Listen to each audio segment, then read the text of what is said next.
Thank you, everybody, and good morning. Richard, David, and Maureen, if you're out there, we are honored to be here, and thank you for the platform. Not too many people, after sharing this idea, really bought into it, and Richard met with us on the 23rd of December, just days, actually, during the Christmas holiday, and we sat him down in our office, and we told him we were going to do this, that we're going to take the van that's actually parked outside today, go through 15 countries, 70 cities, 65 colleges and universities, 15,000 miles to make it to Rio. And what we were asking for, what we were aiming for, was just 1 minute of attention at the World Cup final in Brazil. That's happening on July 13th in the largest stadium in the world, Maracanã Stadium, on July 13th. A lot of times, I'll have to put this in, as our generation gets a lot of bad credit. We're the me generation, right? A lot of us, we want our fame, we want a minute of attention. With the bottom of my heart, this tour means more than that, and it's actually attention that we really didn't wish we would have to ask for. As many of you know in the room, we're facing a water crisis in the world, and it frustrates us and the other tour partners that this isn't an infamous crisis, that we don't really realize the water crisis and how it's affecting many of us. To run through the numbers, many of you would probably know these. 2.5% of water on Earth is fresh water. And among that, less than 1% is available for human consumption. That leaves today about 780 million people without access to safe drinking water. Many of you may know this. It's 1 in 7 people. What we'd like to do is present to a greater audience that the water crisis is worse than this. Let me show you a couple maps here. These come from a collaboration between Aqueduct and the World Resource Institute. They came together and they put all of these maps online. You can all see it, just do a simple Google search. This is water risk today. This is quantity, and this is quality.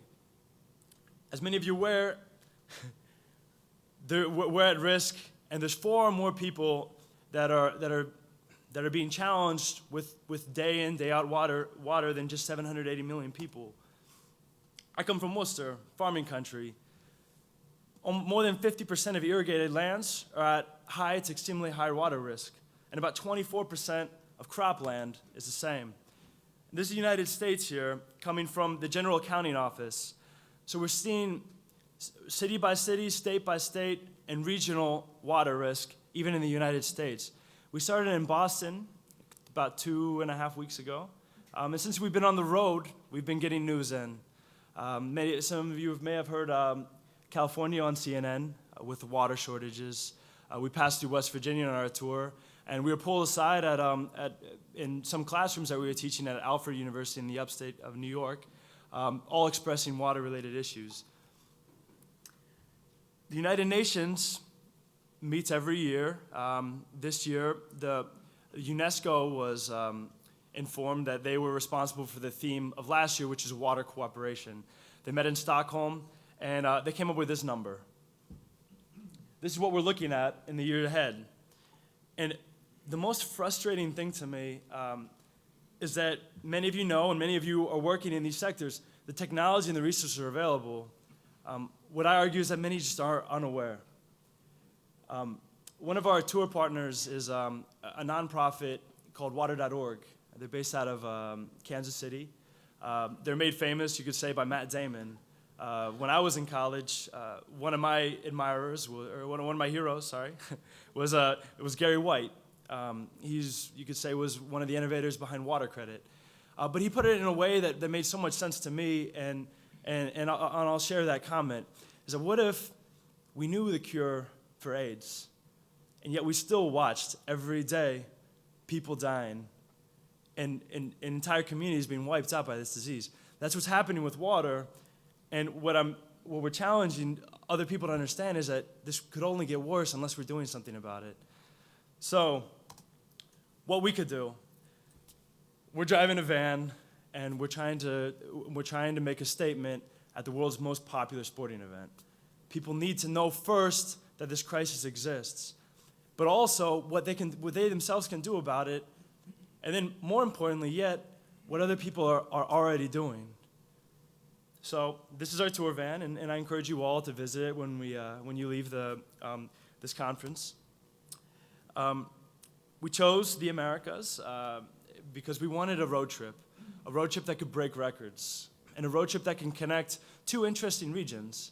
As you can see in the map, you have North America, which is famous for its water security, that as the maps show, is not so secure anymore. And then South America, which are facing water issues, but also have water abundance.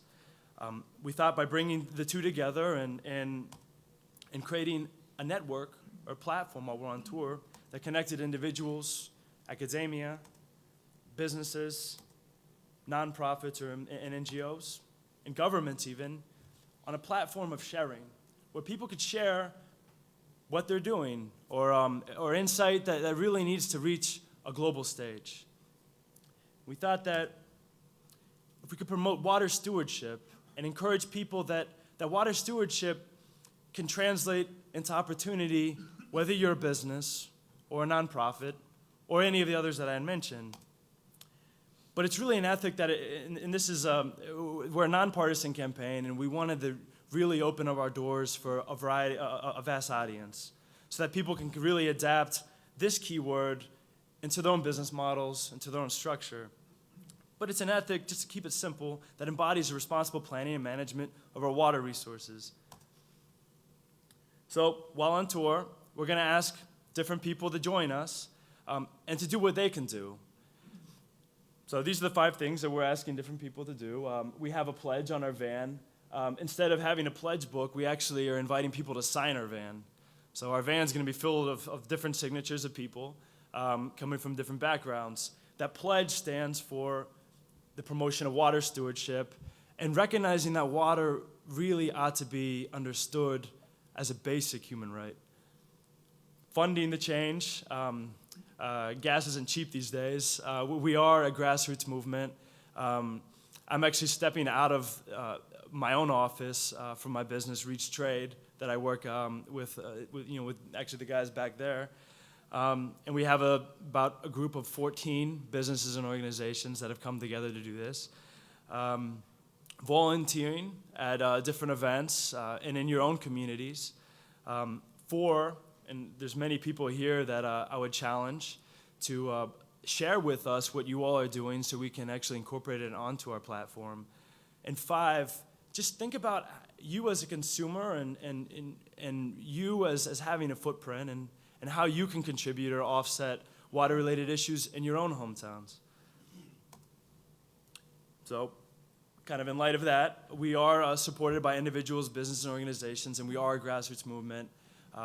We are in our 3rd week, and from today, we head down to Cincinnati, we head out west, and probably by April, we'll cross the border into Mexico and make our way down to Rio. So, thank you very much for listening. I'll keep it short and harmless, and I really look forward to Blueprint and people that are doing great initiatives here in the local area. Thank you.